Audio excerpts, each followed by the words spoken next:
All right, good morning, everyone. Let's go ahead and stand up and worship together. I'm going to start off a little bit low-key this morning.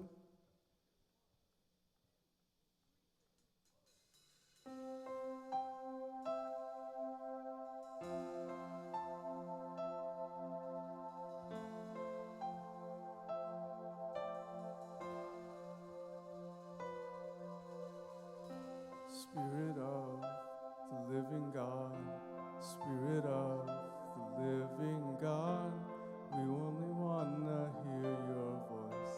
We're hanging on every word. Spirit of the living God, Spirit of the living God, we want to know you more and more. We're hanging on every word.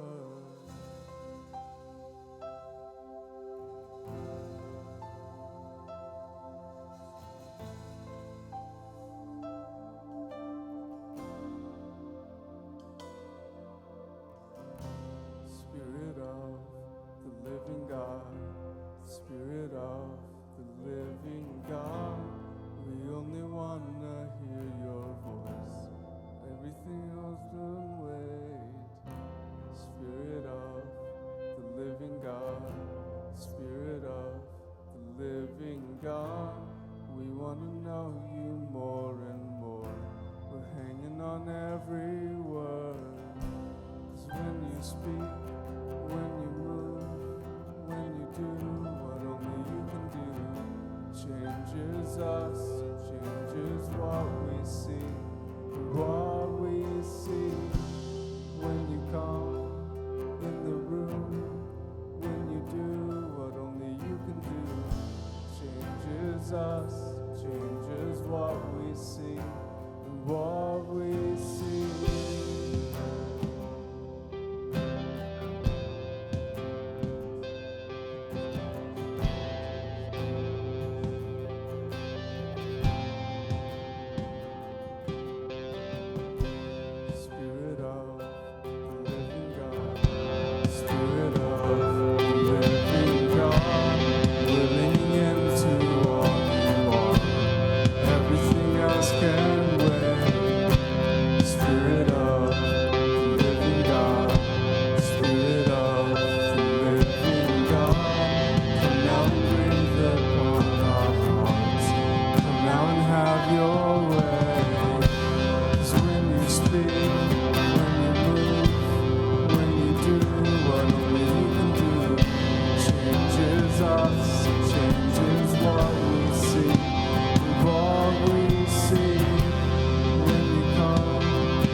When you speak, when you go, when you do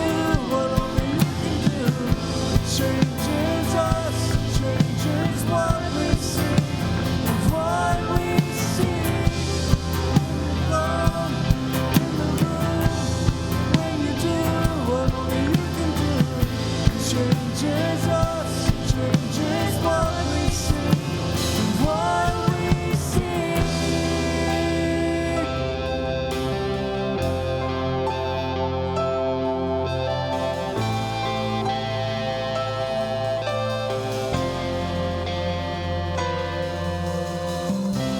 Spirit of the living God, Spirit of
the Garden of Gethsemane, before Jesus was about to be betrayed, he prayed a prayer. And part of that prayer was for us, and that's found in John 17, 20 through 23. It says, "My prayer is not for them alone. I pray also for those who believe in me through their message, that all of them may be one, Father. Just as you are in me and I am in you, may they also be in us, that the world may believe that you have sent me.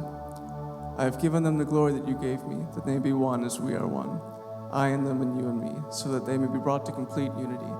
Then the world will know that you have sent me, and you have loved them, even as you have loved me." Jesus talks a lot about unity in that prayer, and I believe a way that we can be better unified together is to pray for each other also. And so I'd love for us right now to pair up with one or two people, so long as nobody's left out, and we'll go ahead and pray for each other. So just ask somebody next to you, what's one thing I can pray for you about, and then go and pray for them. And we'll give you a couple of minutes to do that, guys.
skies I see your majesty.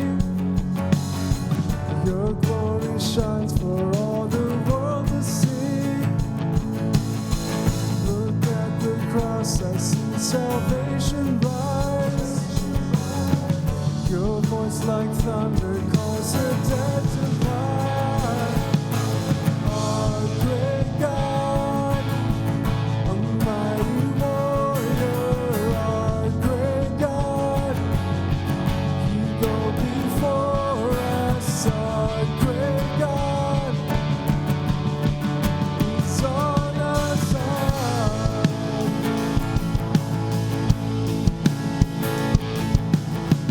Through every storm and in the rising sea, we will not fear. You stand in victory. Here in the light, we cast aside our shame. We are free to glorify your name. Our great God, mighty warrior. Our great God, you go before us. Our great God is on our side. Our great God, mighty warrior. Our great God, you go before us. Our great God is on our side.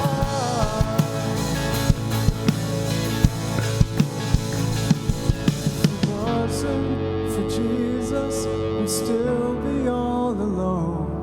If it wasn't for mercy, we'd still be on our own. If it wasn't for Jesus, we'd still be all alone. If it wasn't for mercy, we'd still be on our own. If it wasn't for Jesus, we'd still be all alone. If it wasn't for mercy, we'd still be on our own. If it wasn't for Jesus, we'd still be all alone. If it wasn't for mercy, we'd still be on our own. Our great God, a mighty warrior. Our great God, you go before us. Our great God is on our side.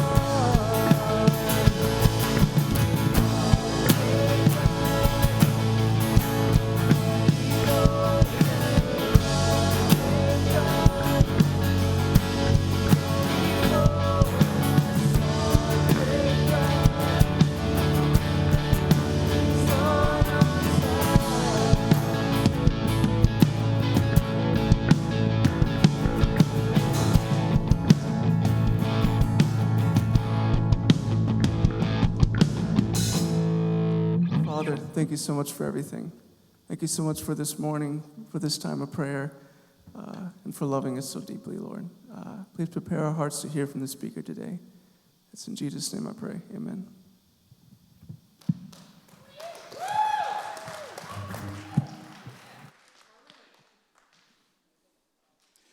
Good morning. Thank you very much. And if you're in my class, it might be good for you that it's my birthday. Actually, I've already had that class today. So anyway, hey, you know, there is a line that Paul wrote in Philippians that I think of today, especially on my birthday and looking back over the years that I've had an opportunity to see God be at work. Paul said about God, "He who began a good work in you will carry it on to completion until the day of Christ Jesus."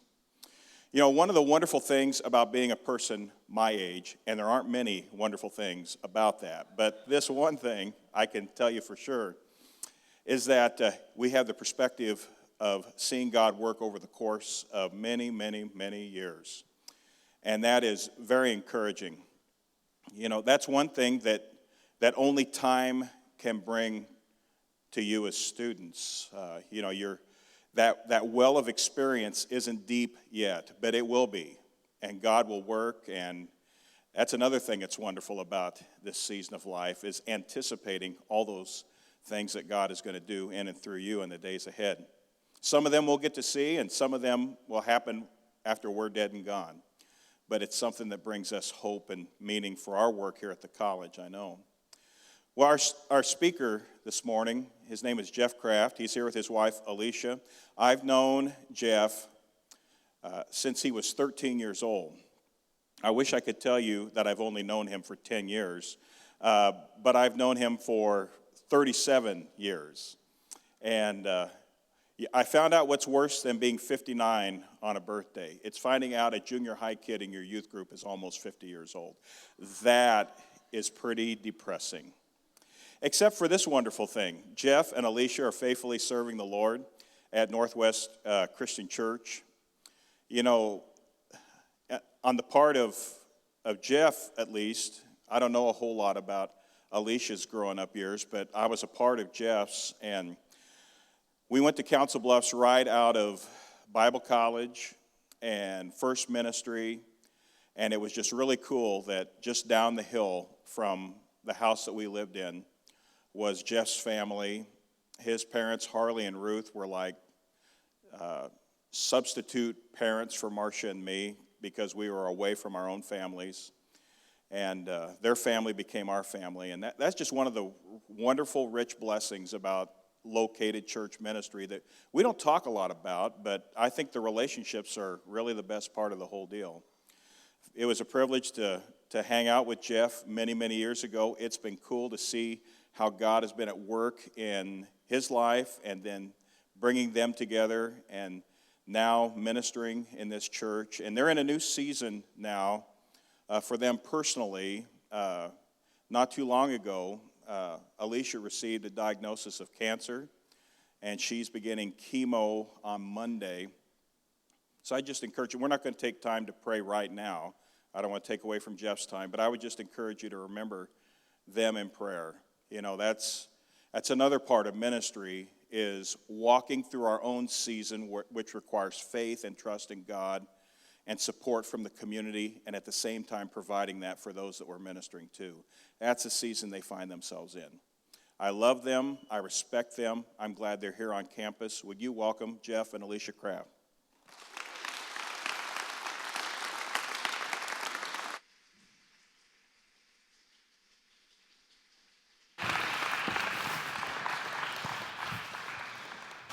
Well, I'm going to try it up here on stage, but this is like really foreign to me because at church, I never preach from the stage. I wind up walking down into the crowd. So if you see me coming down, you people up here, be very afraid. Okay. All right. It's really kind of crazy. I'm going to turn 50 this year, okay, in just a few months. And that's like, wow, that milestone. What's crazier than that is 30 years ago this last fall, I got in my car and I drove to Norfolk, Nebraska, and I began my education at Nebraska Christian College. There you go. One semester later, under mutual agreement, I left and went to Manhattan following Bill's footsteps, but oh well. My Nebraska career didn't last a long time. I got some great friends there, and I still consider that an important part of my life, but my life kind of changed. And wound up taking a semester off, and then I went to Manhattan, and then I had some health concerns and was in and out of school, and so I finished that 4-year degree in a short 10-year time span, and went through a lot of, like I said, health issues and stuff. But through all that, I kept learning little things and different things. And this morning as I speak to you, I don't mean in any way to be offensive. So if I say something and you go, oh, well, that's a little offensive, it's not the way I directed it, unless it really hits the spot, and then you can take it however you want. But, when I was in Bible college in Manhattan, actually, we had a guest speaker come to a chapel, but also to a class that we had to take called Christian Vocations. I'm sure you don't have that class. I don't think they even have that class anymore. But it was that generic class that all the people have to take that says, this is what ministry really is. This is the truth of what ministry is. And we went through a little music section, and we went through a preaching section, and we went through a mission section, and we went through this. And it was this kind of a throw-together class that you had to go all these things. And they invited the speaker to come in, and his name was Rich Mullins. And if you are a classic music fan, Rich Mullins was an incredible piano player, singer-songwriter, has an interesting testimony. But how I wound up meeting this guy was my roommate went to the church that he went to in Wichita. And so I came back from class one day, and I walked into my apartment, and Rich Mullins was sitting on my couch. And I went, "Why are you in my apartment? What are you here for?" And he's like, "Oh, I'm speaking at chapel and stuff." So he got up at chapel, and he flat out offended most of the people. Flat out. You know why? Because he was right. That was the problem. And he got up and he said, "All you guys in Bible college here, man, it's great because you think you know what ministry is all about, and you think that everything that you are prepared for is going to work out exactly as you see it." And he goes, "I'm going to tell you something right now. And I want to repeat this to you, and again, not with the intent of being offensive." But he said, "You don't understand ministry until you get out of your ivory tower of Bible college." I'm offended by that. I'm no ivory tower. Well, I guess maybe I kind of was. And so at that time, what I took as being something that, how dare he say something like that to me? How dare he speak to me in those manners? How dare he doesn't know anything about me. He doesn't know my experience. He doesn't know this. Now I look back on it almost 30 years later and go, wow, the dude kind of knew something. Why? Because he'd been there. He'd been in the trenches. I stand here before you today, maybe a little different than what some chapel speakers look like. Got my Harley hoodie on. I like this hoodie. It's very expensive. I didn't pay hardly anything for it because I had a coupon, a gift certificate at the Harley shop, and so I went and got it. But if you're going to ask the next question, yes, I do ride a Harley. Okay, so I can wear it. It's legit. I can wear it. I ride one. Rode it yesterday. Didn't ride it here today because I don't like your road. So otherwise, I'd probably be on it today. But I dress like this because of where I am now in my ministry. The next question you may be asking is, what kind of a t-shirt is he wearing? I already got one. Is that a Black Sabbath t-shirt? Got a woo, yeah. And, I'm going to show you what it is. This tells you a little bit about our ministry, too. This is Bubba Chief. And it's warm, so I'm going to take this hoodie off. This is Bubba Chief. You may be saying, who in the heck's Bubba Chief? I think you all need one of these shirts. Let me tell you who Bubba Chief is. Bubba Chief's our bass player in our band. He is about that tall and about that wide. And he is an incredible bass player. He gets his whole body into it. He gets moving, and he's just all over that thing. And we play a little heavier style than what we had this morning. The band was awesome today. We play a little heavier style. It's a little grungier, a little rawer, I guess you would call it, a little less refined in a lot of ways. Bubba Chief's our bass player. He's got a heart for the Lord. He comes and he plays every week, but he's got a little bit of Asperger's. And so it's really difficult for him to hold a job. He had a really good job for a while, and he couldn't sleep because he was afraid he was going to oversleep his alarm. So rather than oversleep his alarm, he just didn't sleep. And you can't do that for very long and still go to work. And so he had to go in and say, I can't do this. So this shirt is a fundraiser that we're doing to help Bubba Chief. Place the church. We can't pay him, but we can help him out. And you see, that gives you a little glimpse into what our church does and what it's like. When my wife was diagnosed with breast cancer, there were 3 other ladies in our church at the same time that got that diagnosis. We're a church of about 200 people. We had 4 people with breast cancer and 1 guy that had lung cancer. And they came out really close. We were looking funny at the water supply. You want some coffee? No. Keep it. But all this is hitting. We have a lot of people with illnesses and ailments in our church and stuff like that. Bubba Chief's just one of them. We try to help them as much as best we can. That's what we do. But what I'm here to talk to you about today is try to find your ministry and in that be yourself. I learned that from actually Bill a long time ago. Because see, Bill impacted my life in an incredible way because he was who he was. He wasn't trying to be something else. In Galatians chapter 1, something that speaks to me, and we can talk about the theological inferences of this, and we can talk about context and all that kind of stuff, but it says in there, am I trying to please God or am I trying to please man? Am I trying to please God or am I trying to please man? Am I doing what I do in ministry so I look good, have the right appeal, have the right appearance, have the right delivery, the right preaching style, the right whatever, so that I can fill my church with people so they can come in and see my show every Sunday? Am I trying to please man or am I trying to please God? Am I making it something that man loves, but God goes, that was weak cheese. You've been there. Maybe you've done it in your own life. Had lessons, had sermons, had services that don't even mention the name of Christ hardly. Because we're afraid. Because we don't want to offend. Because we don't want to wear the wrong thing. Because we don't want to act the wrong way. Because we don't want to go 1 minute over here or 1 minute under here. We don't want to have the wrong slide up there. We don't want to do anything. I don't have any slides. That way I don't have to worry about that. That pressure's gone. I did bring my iPad to preach from, though. See, there you go. For you Apple people. And you may say, iPad, ooh, technology. No, iPad, scalable font size. 50-year-old eyes. See, I didn't grasp technology because I'm a technology nerd. I grabbed it because I'm like, dang, I can't see these words anymore. And so I've got my little glasses that I put on, but if I use my iPad, I can just whoop. And that makes it a whole lot better, so that's why I've got it.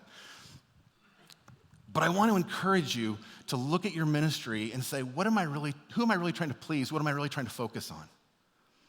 Northwest Christian Church is a unique church. It's a weird church. My wife and I, with a few friends, started it about 6 years ago.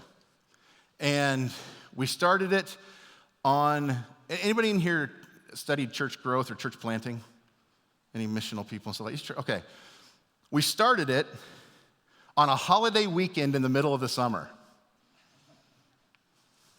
Sounds good, right? Yeah, pick up your church planting guide and it's going to say, never start a church in the summer. Because everybody's so busy, everybody's on vacation, nobody wants to come to church. Never started in the summer. And never started on a holiday weekend. Because people are traveling and they're doing whatever.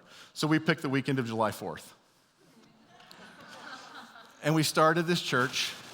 You also need to make sure you have a lot of resources available before you start a church. We had a couple $100 in the bank.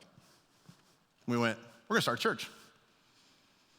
So I left the other church I was at, and I preached there on June, I think it was 29th, was my last Sunday I preached, and the next Sunday we opened a church. We had a gymnasium rented out at the local junior high, and they forgot to tell us they don't open the building on holiday weekends. So we got there and it was not open. So we found one outlet outside and we got everybody to get their extension cords together and we ran them around the building and we set up on the front lawn. That's where we had church. And it was hot. But that's the way we started it. Our church is weird, it's unique because we have taken the focus off of man every way we can. We don't have a large board. We have elders. We have our ministers. We do everything in the decisions from a very small scale. It's very, very Spartan in everything that we do. But the focus is on reaching people for Christ. If you talk to people in Council Bluffs and you say, hey, tell me about Northwest Christian Church, they'll go, where's that? It's the one down on Avenue G, 38th and G, way down there by the interstate. Yeah, I'm not really familiar with it. It's the biker church. Oh, yeah, I know about that place.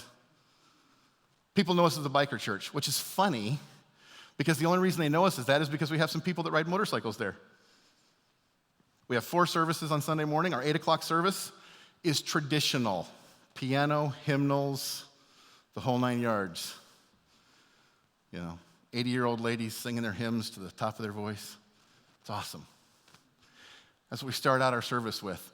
You know what? Nobody at that service rides a motorcycle. Not one. We go to our 9:15 service. Our 9:15 service is a little more contemporary. We have drugged that service kicking and screaming into about 1993. And that's where we sit. Acoustic guitar, some light drums, bass guitar. Lord, I lift your name on high. That kind of stuff. Yeah. That's where that service likes it. Man, we slapped Good Father on them this last week, and they went, whoa. New song, 6/8, what? Woo. Living on the edge. 10:30 and 11:45, we call our extreme praise. That's where the bikers come. That's where we have Bubba Chief playing bass. That's where we have loud guitars, loud drums. Most churches, when they put their drums up on stage, they put their drummer up there and they put him in a little box like this. That is so cool. You get this really nice sound because you can mix it. Nope, we stuck our drums up on a little platform, put them inside basically a band shell because we took the baptistry out that was there and made it like a shell, mic'd the kick drum, and took the plastic away. Yeah. Our drummer loves metalcore and deathcore. We got 1 or 2 going, yay, hostile crowd. But that's where our drummer, and so he plays really hard, really heavy. We buy him special sticks. If you're a drummer, I know anything about it, we buy him 5B solid oak sticks. Because anything less, he snaps when he plays. Hickory sticks, we had shards of wood all over on our stage. And so we have to get him those sticks. And he plays at that level, and we play loud, and people go, I love it that loud. Why? Because they can sing as loud as they want, and they don't have to have any kind of a sense of pitch. Can't hear it anyway. So sing to the Lord. And you go, what's he getting at? Well, what I'm getting at is the reason we have those services and the reason we have our ministry the way we have it is we are trying to meet a need from where we are at.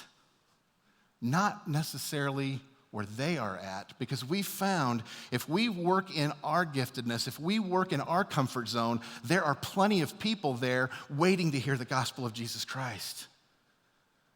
Very few people in our church are what you would call churched people. We have very few church hoppers that come to our church and really like it. They usually come in and go, well, I don't know if that was appropriate.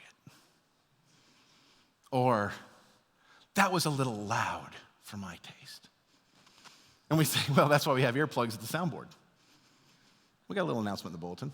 Go pick up your earplugs. We said, you know what? That's exactly right. And they go, and it didn't even feel like church. And I said, well, we had our prayers in there. We had offering, we had communion, scripture, message that was based on the gospel of Jesus Christ. What wasn't church? Well, the fact the minister's in jeans, the fact the band's loud, the fact that it's just relaxed and you can come in and be who you are. And the very thing that makes people that do a lot of church hopping come into our church and go, I don't know if I'm going to come back because I don't really like what you guys are doing, is the very reason why we have people coming into our church that don't have a church background, because they say, you know what, I've walked into church before and I felt judged. And I walk in here and I don't feel judged. At all 4 services. It's a mentality. It's finally taking that place and saying, it's not about me, it's not about pleasing man, it's about pleasing God. That's what we try to do, is reach the people where they're at. We have people coming to our church, not to say, oh, look at us, we're so great, because I'm going to tell you a little secret here in just a second. We have people coming to our church that are just getting off meth. We have people coming to our church that aren't quite yet off meth. And if you've never got a call from somebody on meth, you haven't lived. Because I had a call not too long ago from a guy who goes to our church, and he had relapsed, and he went on meth, and he was tweaking really hard, and he called me, and he was speaking about this fast. Hey, Jeff, man, I got to talk to you. Man. Come on, man, you got to talk to me here. I got to find out what's going on, man. And he couldn't put a sentence together. And I'm going, uh-huh, uh-huh, uh-huh. I don't even know what he's trying to say part of the time. Slow down, dude. Take a breath. Slow down. But he loves Jesus. Is that contradictory? No. His life is a mess, but he's seeking the Lord. And now, a couple weeks later, he's been clean for a couple weeks. He's coming back. Can't get enough of it. He struggles with addiction. We have people that struggle with alcoholism. We have people that struggle with pornography. We have people that struggle with immorality. When you deal with people in the world where they're at, you don't always get to pick and choose whether or not the guy that somebody's calling their husband is really married to them or not. We have a couple that's been coming for about a year, and this is my wife, this is my husband, this is my wife, this is my husband, and they came up to me about a week or so ago and said, hey, we'd like to know if you'd like to, do a wedding for us. I said, oh, you want to do like a renewal? They said, no, we'd like to get married. What? I thought you were. No, but we've been really convicted. Because the more we get into the Word and the more we see, the more we know we're not right. It's bothering us. We have bikers that come to our church. Anybody familiar with biker culture at all? A little bit? Got some people going, oh yeah. You know what a one percenter is? One percenter. You do know what a one percenter is, okay? One percenter. Back in the 60s, an article was written in a motorcycle magazine that said 99% of the people riding motorcycles will not hurt you. They are not dangerous, and they are not harmful. Group of guys, primarily the big clubs that you know about, said, yeah, we're the 1%. We will hurt you. We will do you harm. You don't want to mess with us. We have 1%ers that come to our church. What? You don't want to cross them in the wrong way because they are still where they're at. But you know what? They love Jesus, and they're trying, and they're changing, and you see their hearts changing, and you see their attitudes changing, and you see the way they're looking at things differently, and you go, that's what it's about. Again, the experience of having a guy who's in a 1% motorcycle club come in and sit down with you, and you pray with him, and he is weeping at the end of that prayer.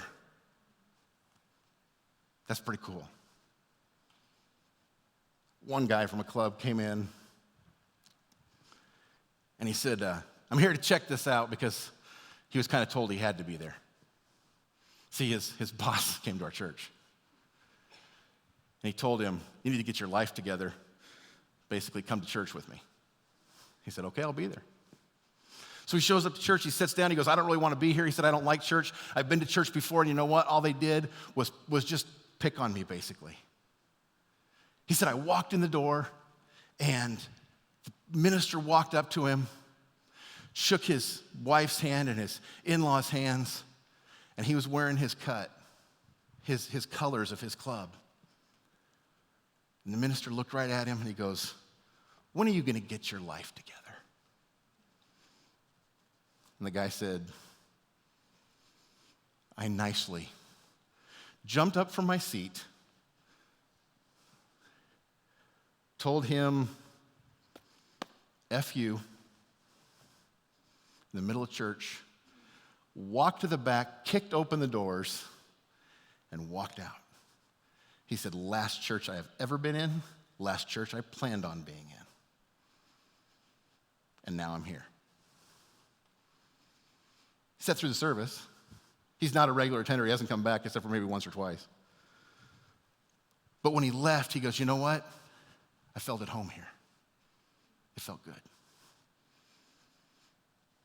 We have some Christian bikers that come to our church. One in particular came to an event we had, and he was a Christian, so, he's a little better than a lot of the people. And he came in, and we had this big potluck dinner going on, and we had it at the end of church, and he showed up just for the dinner, wearing his Christian patch, walked in, starts chowing down on some food and walking around acting real big, and a couple of the 1%ers grabbed him and said, hey, dude, you weren't here for church. And he went, no, I was doing something else this morning. And they go, you showed up for the food? He goes, yeah, I wanted to come down and see you guys and stuff and just talk to you. And they go, yeah, why don't you dig in your pocket and throw some money in that offering plate over there? See, they didn't really get it. But to them, they went, you're not eating this food unless you're paying your bill. And so they took him over to the offering plate and suggested he put in some money. And he did. Had another guy come in demanding money from our church service. And he came in, man, I need some money. I need some cash, gas money, food money, whatever. I said, man, we don't give cash here, but we'll give you gas, we'll give you food, we'll give you whatever you want. I got a Bible for you. You can come sit in the service. Man, we want to tell you about Jesus. No, I don't have time for that, man. I just need cash. I said, we don't give cash. You need gas, you need food, whatever you need. I got it for you. I don't want that. I want cash. I got to have gas and food. I said, I'll buy you gas and food. I want cash. He started to get a little bit more upset. I want cash. Give me some cash. A couple of the guys got up from the back row. Pastor, can we handle this for you? I said, no, please don't. Go sit back down in the church. And this guy's like going, what? I'm going, you just need to leave. Because they really want to teach you a lesson. You need to leave. I didn't want him behind our dumpster or something, be on the news with crime scene tape or something the next day. But you know what? All those people that come, all those people that look so hard, all those people that look so tough, here's the big secret. They are actually easier to tell the gospel to than the person who thinks they have everything. You know who scares me? The rich guy riding a Harley that doesn't think I have anything to offer him. That's where the other side of the spectrum comes in with the big churches and stuff. Because that guy's going to go to one of those. And he's going to sit down and he's going to want the production, he's going to want the shows, he's going to want things exactly right because that's the way his life is. But we can't forget that not everybody lives there. I don't relate well to the people that have everything. I relate much better to the people who say, this is where I live. My life is my God. My bike is my God. I can talk to them. Because most of them are where they're at because they were hurting and they were looking for something to fill that gap. It's a lot harder for me to compete with money than it is just things. A lot harder. I'm about out of time. I got 4 seconds. I got to go really fast. No. The thing I want to leave you with, though, is be who you are going to be and work to please God, not man. Find out where you are. It took me a lot of years. It took me running from the church. When I graduated from Bible college, I went into a church, and when I got done at that church, I said, I will never go back into a church. I want my weekends off. I said, I'm not going to go back into a church like that. I started working in motorcycle ministry. I said, I want no part of ministry. I want no part of boards. I want no part of elders. I want no part of it. Why? Because I got into that world of trying to go bigger and faster and better, and it just drove me nuts. Because most of the time what got left out was God. We had great programs. You can have great finances. You can have great facilities. You can have great opportunities to reach a lot of these people. But if you don't have God in there, what are you wasting your time for? It's ridiculous. Doesn't really matter. We can draw people to things of man, but can we draw them to the gospel of Jesus Christ? And that's what comes through the way we live our life. We actually are a little bit hardcore on our leadership. Our leadership doesn't drink. at all. Well, that's pretty archaic thinking. I have freedom in Christ. I can do what I want to do. Let me read a passage for you.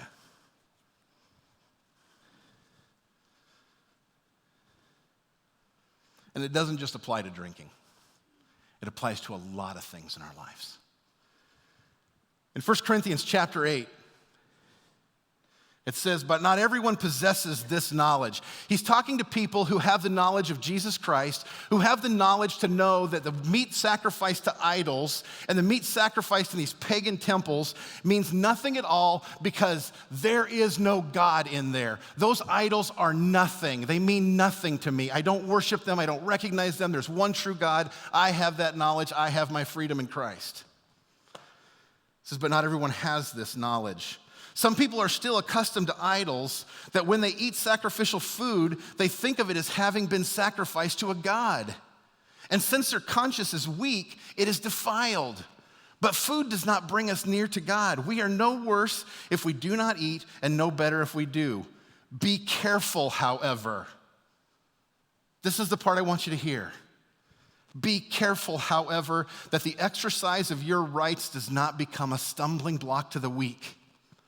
For if someone with a weak conscience sees you with all your knowledge eating in an idol's temple, won't that person be emboldened to eat what is sacrificed to idols?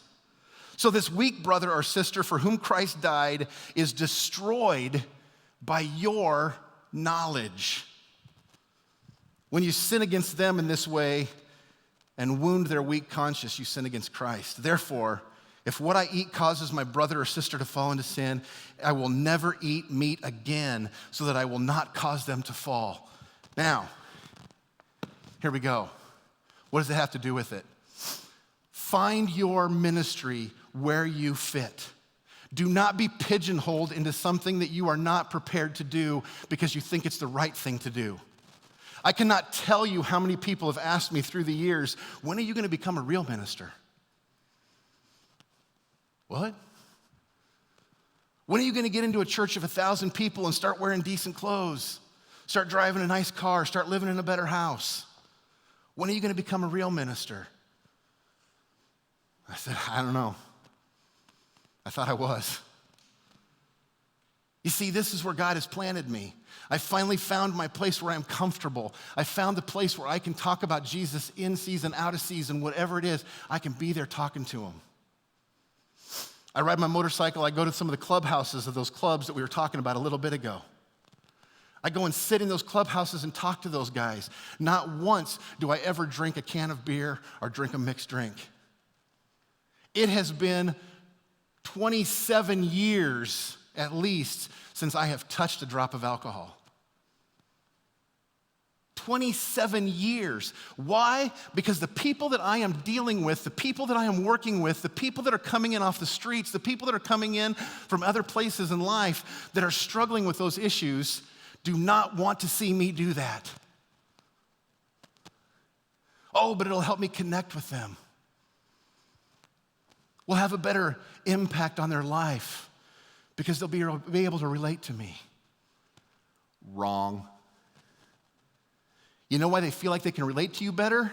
Because you've dropped your threat level. Because you look more like they do. Because you've become something that they don't have to feel threatened or intimidated by or challenged by or convicted by. I've asked these guys, sitting in these bars, sitting in these clubhouses, I have talked to them and said, what would you think if a Christian comes in here, and it has happened many times from other groups, when a Christian biker comes in here and walks up to the bar and has a beer with you, and you know what they say? We think they're a joke. We think they're a joke. I had a guy I rode motorcycles with for years, and we were riding together. We were working on our bikes together. He came and helped me with my bike when it would break down. Great mechanic. Every time I went to his house, every time we went to a bar on a poker run or something, every time I saw him, he'd say, Jeff, let me get you a beer. I'd say, no, thanks. Give me a Diet Coke or give me a water. Let me get you a beer, man. Nope, no thanks. One day I went over to a shop. We were working on some bikes, and he goes, hey, Jeff, man, let me get you a beer. And I said, what would you do if I said yes? He said, you would have nothing more to say to me, and I'd ask you to leave. I'd have no respect for you because you'd be just like me. This was a guy hurting. And every time he saw me, he was testing me to see whether or not my faith and my testimony was real. And the day I would have thought I was building a relationship with him, to sit down and grab a can of beer with him, I would have destroyed everything that I did. Thankfully, the Holy Spirit said, ask. And I did. And at that moment, I realized I can't ride that fence anymore. I can't play that game anymore. When I was in Bible college and I was offended because Rich Mullins said, get out of your ivory tower, I was closer to a Pharisee than a disciple. Because you know what? I knew the Bible a little bit. If you see my test scores, you know that I didn't know it that well. But I knew enough to be dangerous. I had lived in a Christian environment for those years. I had been around Christian people. I had served in ministry. I had worked with youth groups. I'd done all that stuff. And I thought I was so good. And then when I got into life, I realized, you know what? I was pleasing man, not God. I came out of Bible college thinking I had all the answers. Don't worry, you will too. You'll have all the answers till you get a little older. Then you'll look back on it and go, what was I thinking? Seek to serve God, not man. Don't ever let your freedom compromise your testimony and your message.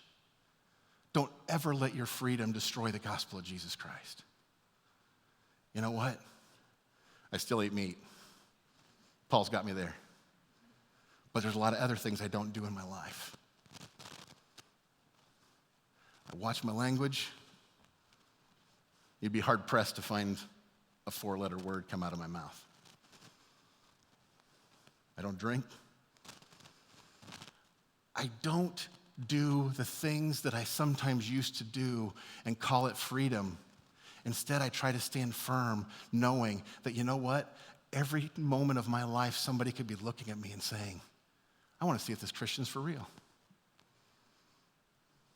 Live like that. It's not mine, it's Paul's. Live like that. Find your ministry and pour into it your entire being. My wife is an awesome woman.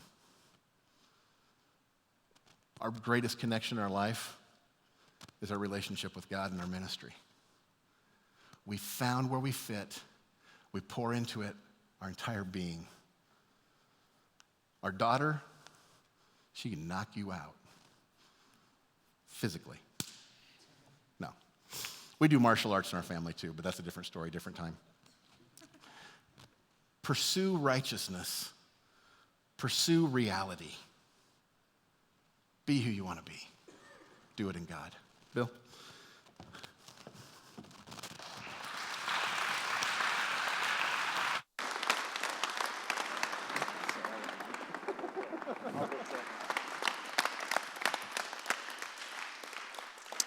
And we are dismissed. Have a great lunch.